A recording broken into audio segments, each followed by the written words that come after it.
The Ironhead Squats are an abhuman civilization that is native to the imperial world of Necromunda.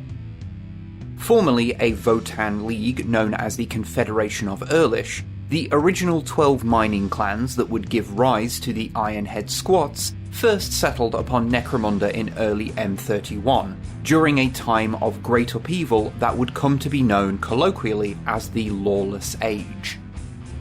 Seeking to prove to her rivals within the League of Norgir that it was indeed possible to squeeze a profit from a dead world, the leader of the Erlish Squats, Oriath Ironeye, would strike a deal with the world's planetary governor that would see her kin lend their aid in rebuilding Necromunda's infrastructure, which had been utterly devastated both during the course of the Horus Heresy and following the onset of the Lawless Age.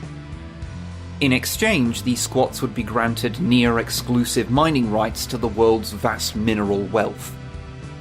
However, Ironeye, ever the shrewd and cunning negotiator, would go on to sign even more deals with Necromunda's various nobles and clanners in order to ensure that the world remained dependent upon the labours of her kin, and thus guaranteeing a steady profit in the process. These various obligations, now owed by billions of Necromundans to the Squats, would come to be known within official records as the Iron Debt. Since then, the Ironhead Squats would go on to develop their own cultural identity and traditions separate from their cousins within the Leagues of Votann, to the point where the Ironheads now regard themselves as being the only true Squats upon Necromunda. Whilst almost every other mining operation upon Necromunda today is undertaken by the drudgers of House Orlok, who are forced to move innumerable tons of rock in order to access the few rare mineral seams of worth, the Squats, by contrast, have both the skills and tools to locate and harvest the true bounty of the world. These harvests, be they of chemical effluent or mineral ore, are then subsequently refined before being sold to the world's various clan houses. However, one of the biggest mysteries surrounding the mining operations of the Squats involves a site that would come to be known unofficially as the Ghost Mine. In 110 M32, a chartermaster from the Svardhol clan named Yorgun Halfskein discovered an abandoned deep-core mine within the heart of the Dust Sea. Sensing a tremendous financial opportunity, Halfskein reopens the mine and begins to plunder the untapped ore within. Over the next several years, the so-called Ghost Mine continues to produce high yields of ore for the Svardhol clan, until one day, when harvesting parties arrive to collect their next shipment, the mine is found to be sealed off and abandoned once more, with Yorgun Halfskein, along with his fellow miners, having disappeared without a trace. Their final fate remains unknown. So what could have happened to them? The first and most likely possibility is that the Ghost Mine had fallen victim to raids from Ash Waste nomads. After all, it's well known that an ancient, bitter and bloody rivalry exists between these Squats and the many nomad tribes of Necromunda, one that continues to persist even to this day. This is due primarily to the fact that when the Squats first settled upon Necromunda and began their various construction and mining operations, many of these nomad tribes, who consider themselves to be the true inhabitants of the world, were forcibly displaced from their ancestral lands. In response, more than a dozen tribes would come together to wage war upon the Squats in a desperate attempt to drive them off-world, leading to the events of the First Nomad War. Despite their best efforts, the nomads would be ultimately broken at the Holdfast of Tapfakite, leading to the tribal leaders to declare an enduring and unending blood feud against the Squats. Now, it's important to note that the events of the First Nomad War, as detailed within the book Halls of the Ancients, took place in 696 M31. Less than 500 years prior to the disappearance of Yorgun Halfskein and his kin, meaning that the events of the First Nomad War would still be relatively fresh in the memories of the Outland tribes. Because of this, if the Ash Waste nomads learned that the squats were conducting a mining operation in relative isolation, then it's reasonable to assume that a war party would have been dispatched with the intent of slaughtering, or at the very least driving off the interlopers. But if this were indeed the case, then why would the nomads take the time to ensure that the mine was covered over once more? While it is certainly possible that such an act could have been done due to cultural or religious reasons, perhaps symbolically healing a wound that had been inflicted upon Necromunda itself, there is a much grimmer possibility, in that the reason that the mine was recovered was not to stop anyone from entering, but rather to prevent something within the mine from escaping.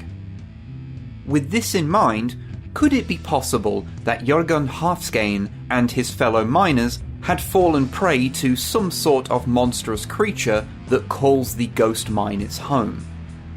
Indeed, Necromunda is notorious, perhaps more so than any other hive world within the Imperium, for having a vast array of fauna that is hostile or even outright predacious to humans. Such creatures not only include giant carnivorous rats, but also highly venomous miliosaurs, parasitic slime molds, and even gargantuan spiders that are capable of manifesting a variety of psychic abilities. Seeing as how these squats were operating a deep core mine, the most likely creatures to have been disturbed by their excavations would, at first glance, appear to be that of Helamites. Helamites are large predatory arthropods that can be divided into one of two distinctive types. The male dustbacks, which are large flea-like creatures which are often ridden into battle by ash waste nomads, and the female ashwings, which are more akin to giant wasps that are noted for being highly aggressive and territorial. While domestic Helamites are often seen in the company of ash waste nomads, in the wild such creatures are known to predominantly make their nests underground. This is most notably shown within the previously mentioned Halls of the Ancients, as in 414M41, dozens of ancient Helamite nests were split open by earthquakes during a season of intense tectonic activity, forcing millions upon millions of the voracious insects to the world's surface. As such, it's entirely possible that during the course of their mining, the squats would have simply dug too deep and inadvertently disturbed a nest of Helamites, which could then have proceeded to attack in a territorial feeding frenzy, forcing survivors to seal off the mine to prevent the creatures from pursuing them, before fleeing into the wastes. If the Helamites were voracious enough to consume not just the flesh but also the very bones and possibly even the clothing of their victims, then this could explain as to why no trace of Yorgun Halfskein and his kin were ever found. Although admittedly there is little evidence of Helamites consuming bone or synthetic materials. Alternatively, instead of being devoured by Helamites, perhaps these squats were picked off over time by one of Necromunda's many species of giant spider. While some species of spider, such as the Necromundan wolf spider, will run down their prey before tearing it apart with their oversized mandibles, others, such as the orb spider, will weave thick gluey webs with which to ensnare their prey before feeding upon it at their leisure.